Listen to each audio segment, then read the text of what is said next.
I'm going to start promptly because that's the only way to do things. Thank you all for being here. I'm delighted to welcome you to Fort Wayne. Hope you all are having a great time despite the rain, which is badly needed in this area. I wanted to start actually by criticizing the title of my own presentation. It was hard for me to kind of crystallize exactly what I wanted to talk about. And so I went with the one that you see, which is research shows that what preschoolers need isn't school. But probably like most of you, I actually reject the idea that we should really accept pretty much anything research says. As you're all probably aware, a study can be created or put out to the press in a way as to communicate almost any kind of message. The bias of researchers as well as their lack of replicatable findings is extremely well documented by now. So what I wanted to do, however, was the reason that I am going to be, half of this talk is going to be talking about the only 3 best quality longitudinal, large, and what they call gold standard studies done on children about preschool, is actually because it's the best available evidence that we do have from a research perspective, but also because that research, which is the best quality that we do have, confirms what I think is an important thing that you need to bring to the table when reading anything, not just some study, but your common sense, your knowledge of the natural law, as well as your understanding of divine revelation and how what you're reading, in your experience and the wisdom that those other domains of knowledge have can apply to the issue at hand that you're confronting. So I won't only be focusing on research because obviously, research also says things that we know can't possibly be true, such as that God didn't create the world, and so on and so forth. But I will be using it as one tool among many to approach this topic of really rethinking and starting, I think, from the ground up and from natural law and our common sense and thinking about what is the best environment for very young children, and because as classical schools, as Dr. Adam Kuntz talked about this morning, we are abnormal. The things that classical education does is out of the norm, but there's a lot of things that still the classical education movement does that takes uncritically at face value the thing that is normal to our culture. But if you adopt the position that our culture itself is what's abnormal and that it is hostile to human life and flourishing, then we need to rethink everything that it hands down to us, including, I'm going to argue today, the structure of early childhood education and so-called preschool. So I'm going to argue and hopefully demonstrate to you that the conventional wisdom, which actually is completely unconventional, the way that people treat early childhood so-called education now and upbringing is contrary to human nature and to the happiness and flourishing of families and societies. But what is conventional and accepted now, just as in schooling, it's the same in early childhood education. And we can even see that in the research that is, even though research itself in the so-called scientific field and social scientists, science has been deeply corrupted and is largely a politicized tool. Even the things that it has that's available, that it gives to us, show that that argument of mine is true. So as Christian parents and teachers, rather than starting with conventional wisdom, the expectations of our society, or the expectations of course, our customers, which would be parents, largely as for a private school, we always want to prioritize, of course, what is in the best interests of children. So we have to know what the best interests of children are. And so, as I've mentioned, the best interests of children and their families and flourishing of society are revealed both by revelation in the Bible and by nature, the things that we can observe. And so what is it that we observe about very small children, or all children, regardless of their age, but especially we're focusing on here, very small children? Well, we observe that God places babies within their mother's body for the first 9.5 months of their lives and makes those babies physically interdependent with their mothers for the first 1 to 3 years after the baby is born. Physically, you know, ask me how I know I'm a mother of 6 children. Physically, the child is physically dependent on the mother for his life, not just for 9.5 months, but as long as the mother is able to nurse the baby. And the longer the mother is able to do that, the better it is for the child's nourishment. So just from nature, we can observe that babies and mothers are physically dependent on each other for an extremely long time. And it doesn't stop with nursing, of course. The dependence that a very small child or any child has upon his or her mother continues long past the very obvious physical dependence of gestation and nursing through, you know, dependence, until essentially adulthood. You know, obviously that dependence changes and it gradually off-ramps until the child is independent. But even in adulthood, you know, there's an interdependence between children and their parents, you know, that is a blessing to all of them. You know, parents at my stage of life, you know, technically we're independent, we support ourselves. You know, it's absolutely 100% a blessing for my husband and my parents to be helping us raise, you know, their grandchildren, and they absolutely still continue to have much to say and much to bless us with, and that contributes to our own family's flourishing. So the interdependence and connectedness of families is something that is a lifelong thing. You know, and obviously it changes, it grows, it has a natural development process. But the physical dependence for very small children and young babies is paralleled by emotional dependence. One of my favorite books to look at about this is a book called Being There by Erica Komisar, Komisar. But her book there is just one of many, many studies that show that not just the physical but the emotional interdependence of mother and small children that is absolutely crucial to healthy development for a child. Essentially what a mother does for a child in the first, most intensely in the first 3 to 5 years of life, but absolutely not ending there, continuing for the rest of the child's life, is teach the child how to become, teach the child the emotional security and give the child the grounding and the sense of felt safety and emotional security needed for that child to be able to explore the world. So basically, you know, as you know, if you've ever taken care of a baby for an extended period of time, little babies enter the world completely helpless, and their mother constantly and at all hours and all days for years and years and years responding to their expressions of need and helplessness teaches the baby that the baby is loved. It teaches the baby, when I cry, someone will call. It teaches the baby, when I have a need, my need will be met. And I mean, as Dr. Kuntz was talking about this morning, what that communicates to the child over the lifespan is essentially a pattern for understanding the love of God. You know, God shows up for you. You are not alone. You don't have, when you cry out, He is there. He answers your needs. And if that emotional security isn't built within the child, especially in those 3 to 5 years of life, the child develops a number of very, very serious emotional and psychological difficulties, that very often can affect the child for the rest of his or her life. So that critical early nurturing period, which mothers find extremely intensive, demanding, difficult, but also rewarding, is absolutely crucial for us to have a competent society. I think we'll talk about that in a little bit more on the end, at the end of this talk. But I just wanted to kind of establish that what we can see from the natural relationships between mother and child is exactly what leads to the success of a society. Another thing that we can observe is that God places babies within a marital relationship, and He commands and requires that babies be born within that lifelong marital union between that baby's own biological parents. And within that family that husband and wife create, the mother and baby, of course, are supported by their husband and father. So that's obviously the ideal, and we can observe that when that happens in life, then the children who grew up in those sorts of environments have the happiest and the best lives by far. It's very, very clearly shown.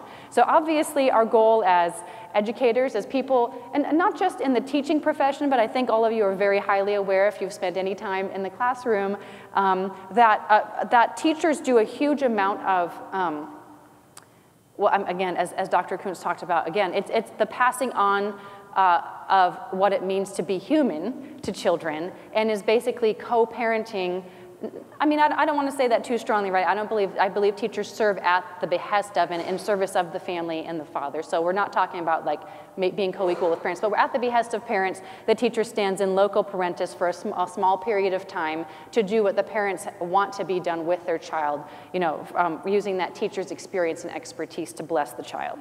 The point of that being that the children, so what is ideal and what is best for children, what we see from nature, I think should be our guiding lights for thinking about, okay, so what is the best structure for a school to have? And especially in as much as a school being also both an auxiliary to the family and to the church, what does the school communicate to the family, to the community, to the church about what a Christian life looks like, how to have one, and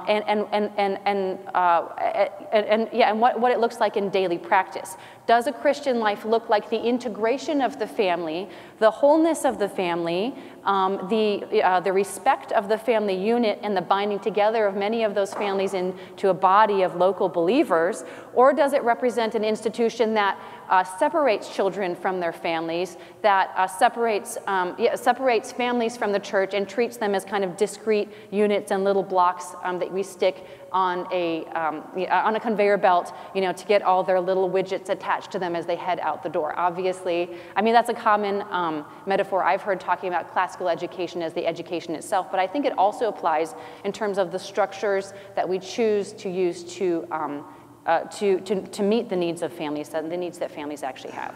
So, before I'm going to return to that kind of idea about, I guess, I mean, I'm just going to say directly what I think I've been implying. I think it's an open question and one that we need to ask ourselves and think about whether conventional preschool, and we're going to talk about what that means because there's a lot of things that preschool means for, you know, but whether the conventional structure of preschool, having that as a part of your classical school, is really the best thing for the flourishing of the families within your church and community.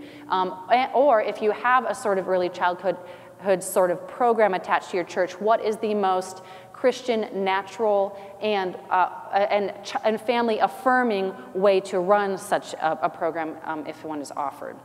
So with that said, we'll come back to kind of this holistic look at that after we look at kind of some of the evidence that supports, the evidence from that social science that I criticize that actually ends up supporting what I think we can deduce from our reason and our common sense and natural law and what we see the way that God creates people biologically and puts them in families. So it may not be a surprise to this audience to learn, but how the very best evidence that we have on preschool, contrary to basically every single headline you will ever read in any major media outlet, is that preschool exposure hurts children long-term rather than helps them. So I actually got into, preschool became one of my specialties because I basically have spent most of my career as an education reporter. And so early on, you know, reporting on some new study that came out, I would actually read the studies that I saw from the press releases and say, okay, this study doesn't actually support what I'm being told. Isn't that curious? And so it just kind of became an obsession with me. And so I gradually accumulated this large folder of information on it. But the truthful statement about that accumulation, you will hear statements from Nobel Prize winning folks such as James Heckman, who you can look up, saying the preponderance of evidence shows that early childhood education benefits children and provides millions of dollars in benefits to taxpayers, reduces crime. You know, basically, you know, cancer is almost solved by the production of preschool, by the telling of the media and these folks. But the problem with that is that truthfully, the actual studies that they cite do not support that claim. They in fact say the opposite. So that's why I'm going to spend some time going through those with you.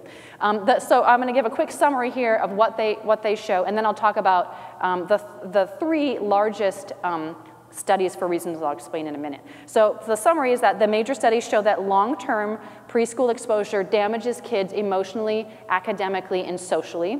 And any positive findings that are found from typically initial studies that follow kids into kindergarten, first grade, they always fade out and are dwarfed eventually by negative findings that do not fade out. So the negatives to children appear in the studies with as few as 10 hours a week in non-family care. That's because children's brains are 80% of their final adult volume by age 4. So I'm a mother, as I've mentioned, and still very young children.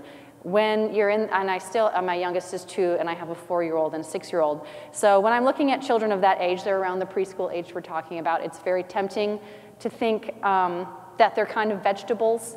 A very emotive vegetable. I mean, they're not vegetative like they sit there, but they're kind of like this bundle of emotions. But then they don't have a lot of logical and rational thoughts. However, as I've learned, from watching my kids grow and reading and maybe, ducking my pride a little bit, what's behind the surface of what seems to be just wiping noses, changing diapers, responding to the 40 billionth cry over some stupid thing, there is huge, in fact, life-setting amount of things that are happening within the children at those age. When you think, so my husband spent a number of years, first grade teacher. Number one thing he has to do is tell them, stop picking your noses all day, every day, right? If you teach young children or you're a mother, you know this, right? So it looks like, they don't turn into people for a very long time, but a large amount of their peoplehood is in fact extremely influenced by this time. Underneath the booger picking, a lot is happening there. So that's why it matters very, very much what happens to very young children, very, very much. Okay, so let's go into this research. So if you look at the things in the media that show positive outcomes for preschool, you will find just the vast majority of stories of so-called research on early childhood education. I'm going to use these terms interchangeably. It will talk about daycare, we'll talk about preschool, it will talk about early childhood interventions that include non-parent care, but also may include things like, having a nurse come visit the family's home or delivering food to the families or so forth. But so there's hundreds of studies on early childhood education, but the vast majority of them are very low quality and have very low sample sizes. In addition, any of the ones that are cited that are found to have any positive benefits, they're extremely old. They're from the 1960s and the 1970s. And they were done on as few as 40 children, but sometimes, but up to, I think the sample size for the obesitarian study in Michigan was 123, if I'm not, maybe 141. But that's the largest study of any of the ones that even claim to find positive outcomes for children. But on the contrary, you put against those old, small sample sizes, poorly designed, push studies or qualitative studies don't really do a good job isolating out the other family factors, typically poverty, in-home neglect, and so forth. So it's kind of they're not very reliable studies, even though they have the study says label on them. If you look at, as we are going to do, studies with much better design, much larger sample sizes, and fresh and more recent data, they all show long-term negative results from children in preschool programs. The other positive findings also are often explained by the fact that better families tend to have better adjusted kids. And by better, I don't mean makes more money, I mean have an intact family where nobody beats the children. And so preschool doesn't do that for the children, the family does that for the child, but then the preschool will sometimes get the credit in other of these studies. So instead of dealing with all of that kind of literature that almost, I wouldn't say it seems designed to, but it has the effect of putting up a lot of flack and a cloud of, we don't really know, there's lots of unknowns, let's just blah, blah, blah. If you look at the best quality, largest evidence, as we are going to do right now, the outcomes are very clear. So the first and I believe the oldest of these, and when I talk about high quality, the ones that I'm going to talk about today, the two of the three I'm going to talk about today are the only US-based gold standard randomized controlled study trials. So what that means is that is essentially the highest quality study design available to social science research. So what it means is you have your control group and you have your test group, and they are exactly the same in every single way, except the only difference between those two kids is that one of them went to preschool and one of them didn't. So and the two studies that I'm going to talk talk about here, even these parents applied for and tried to get into government preschool programs, but there wasn't enough space for them, so that created the possibility of having this randomized controlled trial. So in other words, you know, it's not perfect, but it's the best that we can get, and they're of thousands and thousands of children. So the first of these studies is the one that the US government has done. Congress required the federal government to do this on the Head Start program. Head Start is a Great Society program created by Lyndon Johnson, I believe in 1965. It started in 1965, or it was authorized and then, you know, went into effect a couple of years later. And this is the largest government preschool program inside the United States. It's a federal program, operates throughout, you know, basically every city in the country, and it's offered only to low-income families. And I'm trying to remember, I think since 1965, the total tally of taxpayer money spent on this program has been $10 billion. It's probably more than that because I think that was 2015 numbers, right? So we're probably at $14 billion spent on this program, affecting hundreds of thousands of American children since 1965. The only problem, so this is actually the President Biden and Democrats' kind of signature Biden-esque program.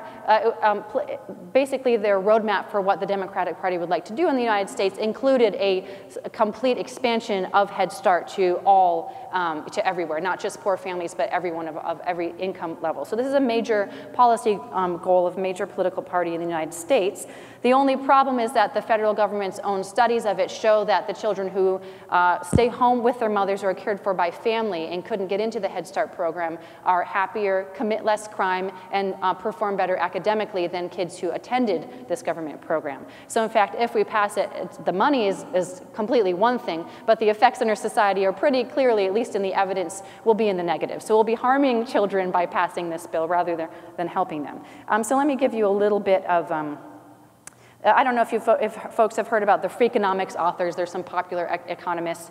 So they're economists Stephen Levitt and Stephen Dubner did an extensive regression analysis on the data available from the federal government for this study, and they concluded from that work that Head Start doesn't work. And this is a quote from them. Instead of spending the day with his own undereducated, overworked mother, the typical Head Start child spends the day with someone else's undereducated, overworked mother. And that is the truth about that program.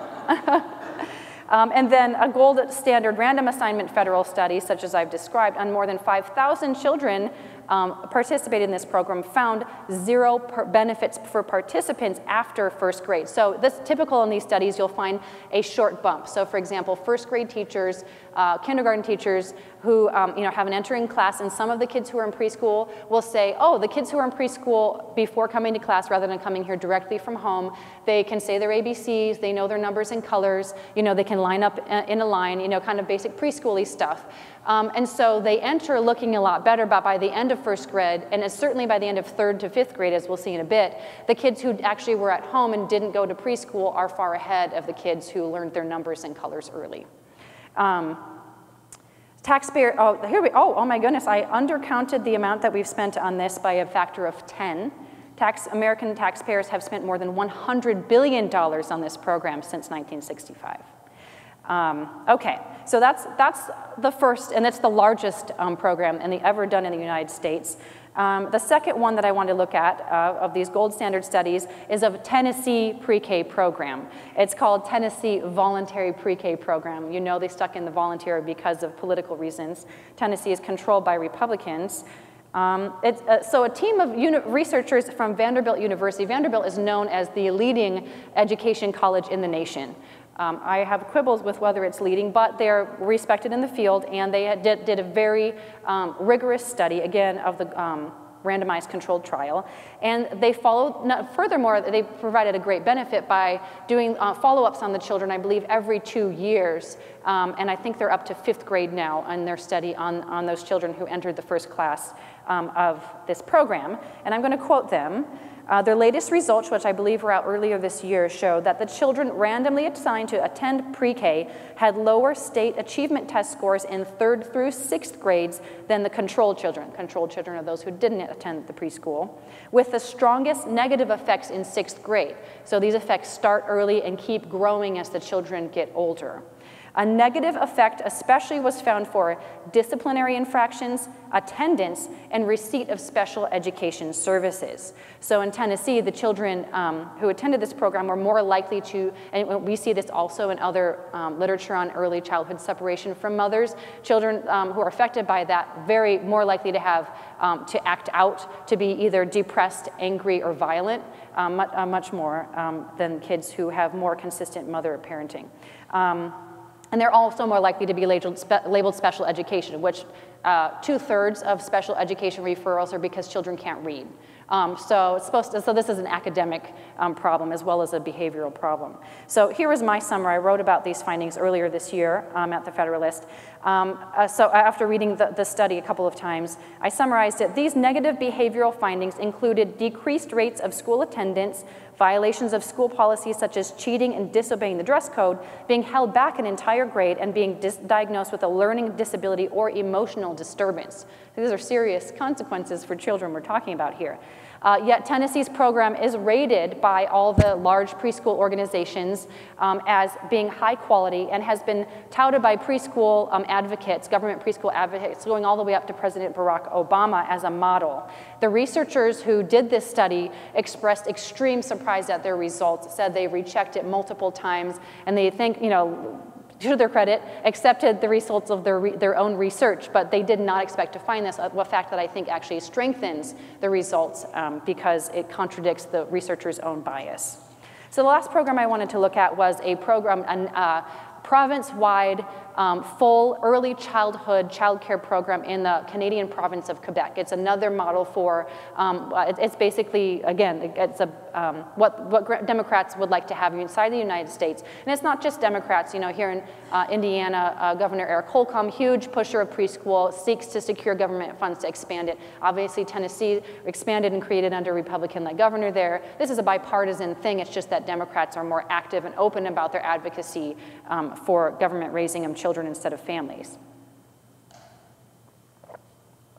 In 1997, so 25 years ago, Quebec began offering all-day childcare from birth to age 5.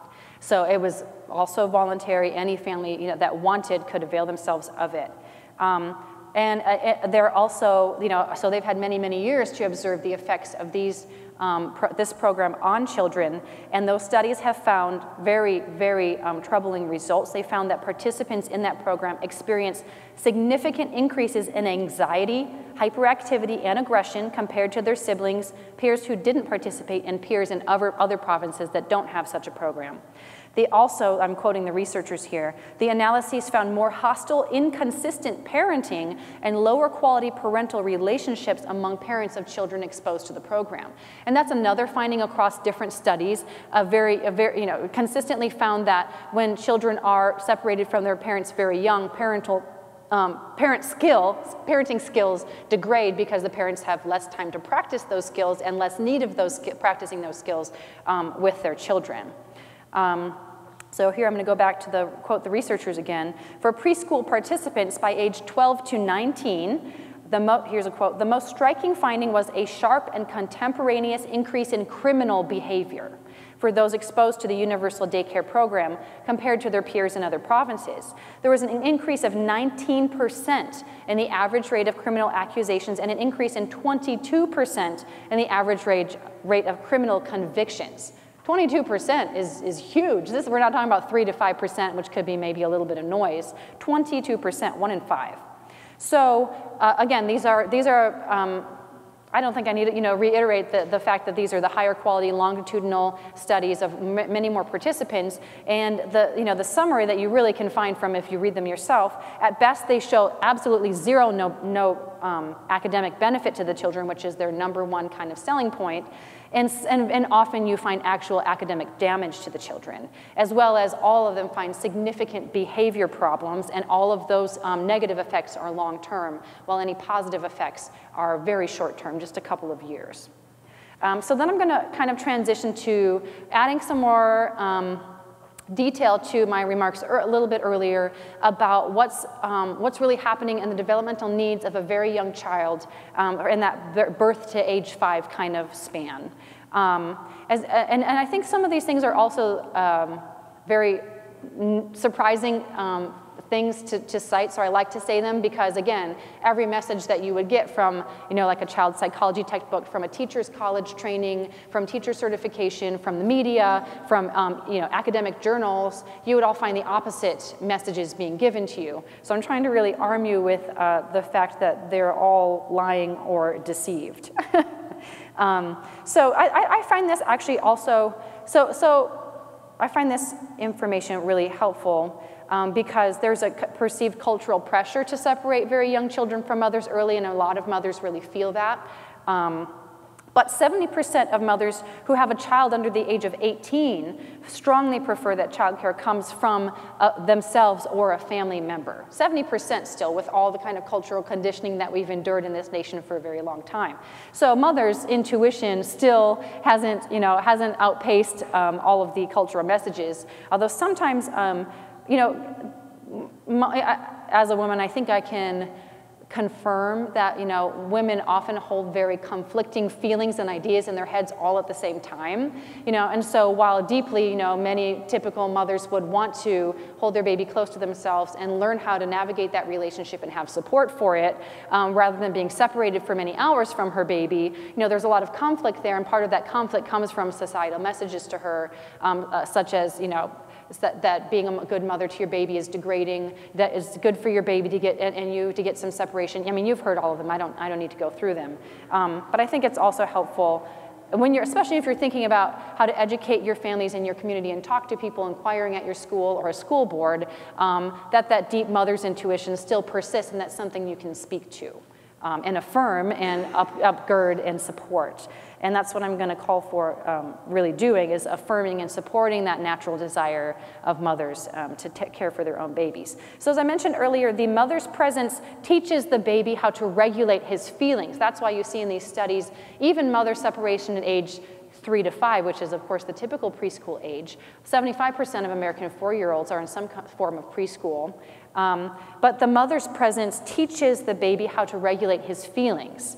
So that is why mother absence leads to a loss in emotional regulation. And that emotional regulation is the precondition for learning and maturity itself. When mother is not present, babies, toddlers, and preschoolers, and it's not just limited to those littles, but children never learn how to deal with their sadness, anger, and anxiety. Because what a mother does is comes along and is an emotional buffer for the baby. Obviously, mothers do many other things, but she teaches the baby again. You stubbed your toe, you feel uncomfortable in your diaper, okay, you have these really, really strong feelings, and and you can tell me about all those feelings, and we're going to work out, we're going to teach you, practice how to have some self-control. And if you're a teacher in a classroom or homeschool parent, you realize that self-control, if kids don't have it, the kids can't learn a darn thing. So we absolutely need this function to be done before children can go on to learn other things. And the Institute for Family Studies, Janet Erickson, who is a very good researcher on this topic, she says that the connections among the infant's key brain areas develop through a relationship that must be experienced as predictable, consistent, and emotionally available. In fact, research confirms that the essential task of the first period of infancy is the co-creation of a bond of emotional communication between the infant and primary caregiver. So not only does that mother's warm and constant presence help the baby emotionally regulate, but it also is helping contribute to the brain development. It's creating the neural pathways that later you have to rely on to educate the child or do anything else in their life. So it's not just, hopefully obviously, but emotions and brain are all intertwined, right? So that sort of scaffolding and that brain, this is literally brain development that a mother's doing for her baby when she's there for him. Oh, I think this is another important thing from Ms. Erickson. Mother-child separation creates a persistent stress response that affects the child's mind and body long term. And this is likely why studies also find that children do better when mothers work part-time instead of full-time. So when babies are separated from their mothers, they're stressed. They may not always exhibit that stress. Some babies are better than others at kind of keeping it all together. When mommy's not there, they can hold it in, they can play with the toy, they look like everything's fine, but then when mommy shows up, they may cry really big or go hide in the corner, or show those, and that really says, I was upset, you were gone, I missed you. And so if baby, and obviously that's not a big deal if it happens, you know, maybe once a week when mommy and daddy go out for a date night, you know, when mommy needs to be talking to a conference of people. But if it's happening, you know, for many hours a week, for multiple hours every single day, that stress response never, you know, is persistent. And of course, stress response are one of the key contributors to very poor health, to obesity, you know, diabetes, and not only poor physical health, but also poor emotional health. And research also finds that it's not just babies, but especially preschool-age children who are in a life window in which mother presence is key. Just two more from a National Institute of Child Health and Human Development, comprehensive evaluation of non-parent care for children in the United States. By age 4.5, extensive hours away from mothers predicted negative social outcomes in every single area measured, including social competence, externalizing problems, and adult-child conflict, generally at a rate 3 times higher than other children. In caregiver reports of behavioral problems, only 2% of children who averaged less than 10 hours per week of non-parent care during the first 4 hours of life had at-risk scores. So, you know, basically if you keep it under 10 hours a week, generally the baby does fine. But as much as 18% of children who averaged more than 30 hours per week did. And of course, as we know, those negative externalities only increase. And by age 15, this is again a quote, extensive hours before age 4.5 in any type of non-relative care predicted problem behaviors, including risk-taking behaviors such as alcohol, tobacco and drug use, stealing or harming property, as well as impulsivity and participating in unsafe activities, even after controlling for daycare quality, socioeconomic background, and parenting quality. So I think I see very doleful faces out there, and I do think that the kind of cumulative effect of looking at this is to feel very sad for these millions of children who are having, you know, through typically like no desire, actually not typically, almost in every case, no desire of inflicting this by parents or, you know, daycare workers or nannies, or, you know, nobody wants to hurt the kids, but the fact is that family separation does hurt children. And therefore the conclusion I'm bringing, you know, to bring this back to the reason for us all being here today is the idea that I don't think that Christian schools should be enabling something that's so damaging to children and our society. So then the question becomes, of course, what can schools do to both guide parents and meet their needs responsibly? Because we do not live in a perfect world. You know, every single mother is not able, or maybe not able right away, to transition to part-time, to have flexible work, to be home devoted to her children, especially during the early years. Some people don't have grandparents to call. I mean, the people who do have those abilities, I think absolutely, in light of this information, should strive to avail themselves of all of those things for their children, and schools and pastors should encourage people who are able to do so to care for their own children or to tap into, you know, family and neighbor help, that sort of thing. But for the few, you know, kind of minority of people, and depending on the context of your school, if you're in a city, it may be a higher percentage of people, you know, there's small children, the mother may need to work. What do you do with the baby? So I have a couple of ideas. I don't think necessarily, I mean, so for example, one thing that my children's school does to kind of be responsive to this developmental aspect of children is the first 2 years of school are half day. So that does provide logistical challenges for some families with the driving and things, but even we believe that it's worth it for adults to sacrifice that in order to meet the best interests of the children. And so the children learn what they need to do, and they go home at lunchtime. And like I mentioned, my 6-year-old does that. It's obviously very good for him. You know, he gets everything that he needs academically, and then he gets everything that he needs at home. And so I would encourage schools to offer that as an option, to integrate that kind of idea, or be thinking about, don't just follow, as I mentioned in my introduction, the, you know, don't follow the same structures that a society hostile to families you know, uses on children. Think of what do the children need, and what do the children need in context of what their families and communities can provide for them, and then work backward from there to kind of try to figure out, triangulate between all those concerns that you have. And so that's going to look different in different communities, of course, in schools, but I encourage you to at least rethink that and look at it for the best goals of the children. I also think that there's things that an entire church, a church body, or a network of churches in an area can do to provide family-centered relief to parents and development opportunities to kids, as well as honoring and supporting mothering. Because God placed, as I mentioned earlier, babies within a family of a mother and father who made them, but those mother and father are placed within, a family of each having two supporting parents and brothers and sisters, and cousins, and the ancient way of living had all of these sorts of people available to help when the baby was up all night and give mommy a nap the next day, and that's not available to, most of us, including me, in our distended, family-separated, atomized society that we have. So churches are the family of the familyless. The Bible says the Lord puts the solitary into families. And so thinking as a church, what can we do to meet these needs of loneliness and separation between, mothers and small children, fathers and small children? That's also something. So I have a couple of just bullet point ideas. This is more of a brainstorm. I'm sure, putting together a group of people to think about this, you come up with some more ideas. But some ideas are play groups for mothers of babies and toddlers, story times. Our school library holds story times just for toddlers, non-school age children and families. Preschooler field trips or nature walks. Families in our area do that too. Include parents and grandparents in activities like this, rather than doing drop-in activities that foster separation between mothers and little children. Say, maybe this is a grandpa-granddaughter story time or event, or moms come, you get your coffee, the kids will free play at the park, or whatever the case is. Help facilitate child swaps between families, right? So you say, okay, put your name on this list if you would be willing to trade, to watch some other family's kids one night and they'll watch your kids another night. Or you could facilitate, maybe free church babysitting once or twice a week with a high caregiver to child ratio.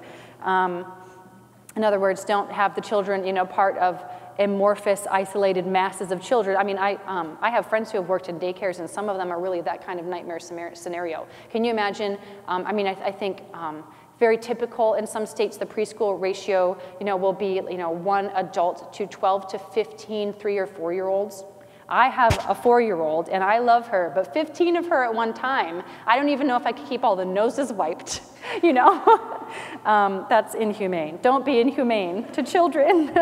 Fill in for people's needs the way a family would. So trade cousin or aunt style nannying for room and board, for example. A young college student, want to help pay for college, get out without debt? How about you stay with a family for your 4 years of college, and in exchange for you not graduating with debt or a lot less debt, you are helping lift the burden for this family, and then the small children get, a consistent caregiver who loves them and is nurturing for 4 years. Or, there's many other ideas. Encourage and facilitate families living within walking distance or even within in networks, perhaps within an apartment complex, so they can act as extended family to each other because they live close together. Incidentally, actual physical distance from a community is one of the top things. I'm just going to switch gears here. This is another one of my hobby horses, but bowling alone, the sociologist Robert Putnam, one of his top things that he saw increased social alienation was simply making a drive 5 minutes from 5 to 20 minutes. People just drop out of activities if they have to do that. So encourage people to live closer to community, church. Make recreational equipment available. Maybe create a well-stocked preschool play area and next to a coffee bar where the moms can show up and have that play area.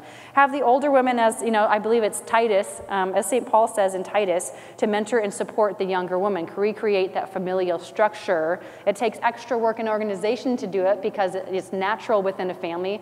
Well, do the extra work and organization. Perhaps even provide private subsidies to families or flexible part-time employment so mother can stay home with her small children. Encourage employers to do that as well. So I wanted to end with that brainstorm, and I think I probably have about 10, 15 minutes for questions here, but I thank you for your attention, and I also thank you for your presence here. It's wonderful to have folks in this beautiful place and doing beautiful things.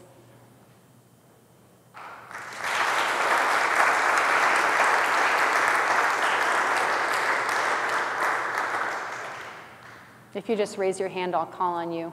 Yes, sir. So I'll just repeat the question for the recording. It's as a matter of public policy, especially since we have, thank God, the lifting of Roe versus Wade and the ability for states to be creative in their family policy and supporting life. Policy-wise, how could we support mothers with small children? I mean, my honest answer to that is addressing our nationwide man crisis. We need marriageable husbands who can support a family and who are willing to not only take on that responsibility, but they're not drugged out, doing video games in their mom's basement, going to college and hating it because college hates men, all of those things. We need, men to be, which I think that's kind of a multifaceted crisis created by the government that the government could remove and needs to create some, creative energy in doing. But the largest obstacle one of the largest obstacles that I'm aware of to the father supporting the children that he's created and making it possible, there's several of them, almost all of them are government created. One of them is the cost of health care. The average family health care insurance policy between families and between their family and their employer is now $25,000 to $28,000 a year. That's almost an entire salary. That's ridiculous. And it's because the government's forcing people to pay for transgender surgeries, for all kinds of ridiculous things that aren't healthcare and mutilate people, as well as, making payouts to big pharma and not cutting, healthy people a break, frankly.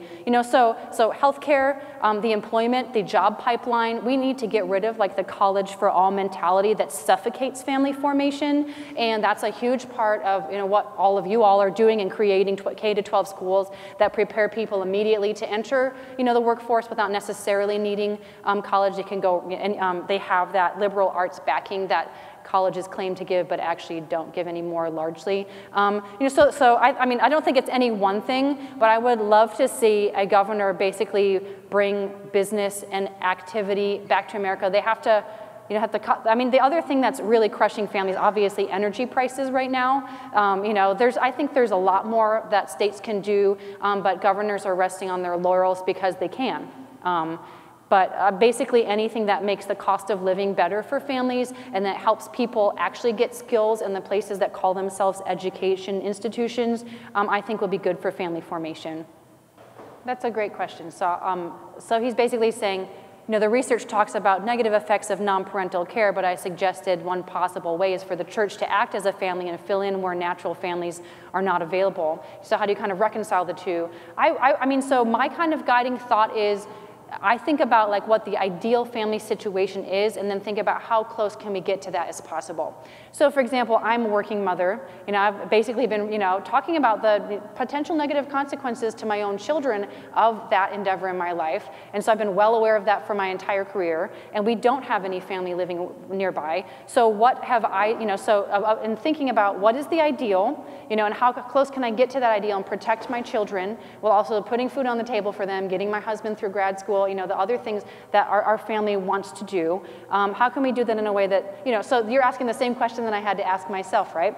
And so I thought about what's the ideal and how, so for me, I said, I'm never going to go above 10 hours a week of non-family care. So my husband and I have worked opposite shifts to care for our own kids. And the other thing that I did is once my kids got older, we've been blessed by a church member who's been our long-term babysitter for 4, maybe 5 years now. And so she has become family to us. And the children treat her like that. So she comes, typically 4 hours a week, right? So well under, that guideline there. But that gives me a lift, makes the, things in our household possible. But, it's someone the children have known sometimes, since birth.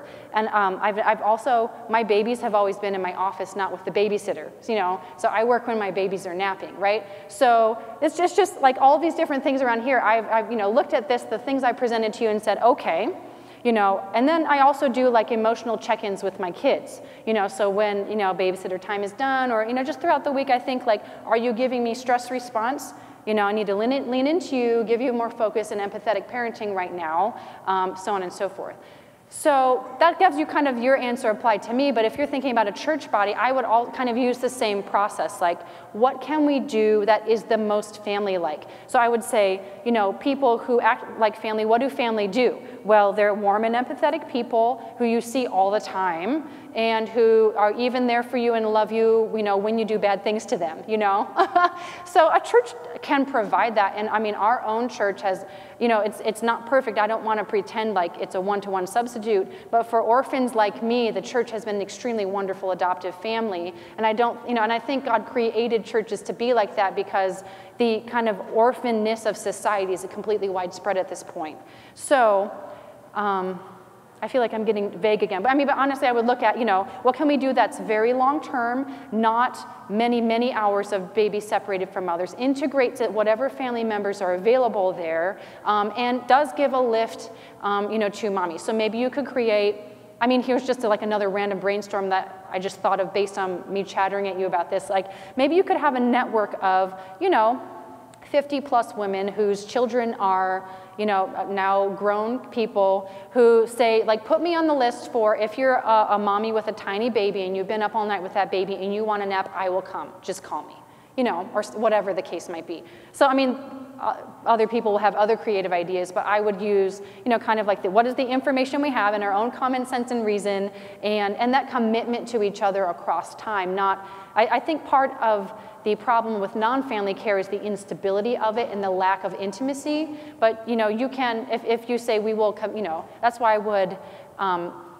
if you, I mean, so for the research indicates, and Erica Komisar's book talks about this, the best thing for a baby is to have his mother all to himself.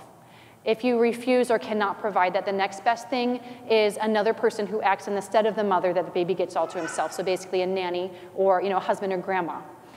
You know, so lean into that as much direction as you possibly can and try to help connect families to long-term, stable, loving, you know, people who can basically replicate the family environment. And the blessing is mutual, right? You know, think about what a blessing it is to be one of the elderly people in church. Maybe their kids live very far away and they don't get to see their grandkids very much. Well, they have a grandchild in Christ, you know, and I don't want to lie about the fact that, you know, you know, your blood family does mean something distinct, but this is a grandchild in Christ who can sit on your lap and tell you stories, and you can go maybe see his baseball game, you know, or whatever the case is. And families in our church do that too.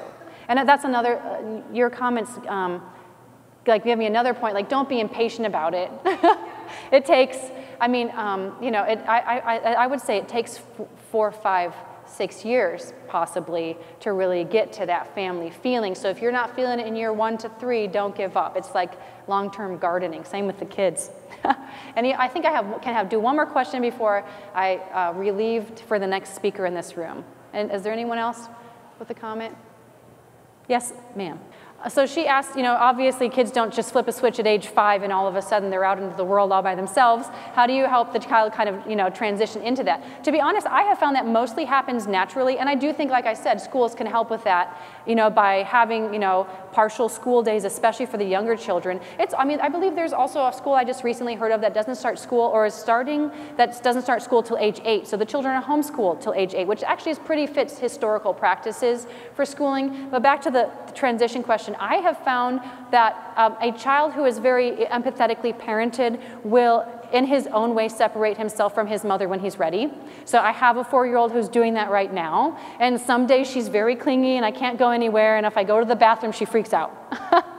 So that's annoying, but I try to accept it because she still needs her mother and she's telling me that. Okay, but other days, you know, she'll just, I mean, so we had neighbors with a bunch of little kids. She'd just disappear over there for 3 hours and I have to like check to make sure she's still alive, you know. So that was one of her afternoons where she felt secure enough to go try that out. And then when she'd come back, she would feel tired, you know, it was a lot of effort. She had to keep it together for all those hours, and I give her rest and have some mommy snuggle time, you know. So that's kind of a negotiation, I would say. And I would also say a part of that would be schools really not pushing parents to to put their kids in school at 5, 6, whatever artificial age. You want that specific child to be emotionally and academically ready for being apart from mommy or daddy for however long that is. And that should be an individual family judgment, not just my kid's going to school because he's 5 and they all go to school at 5.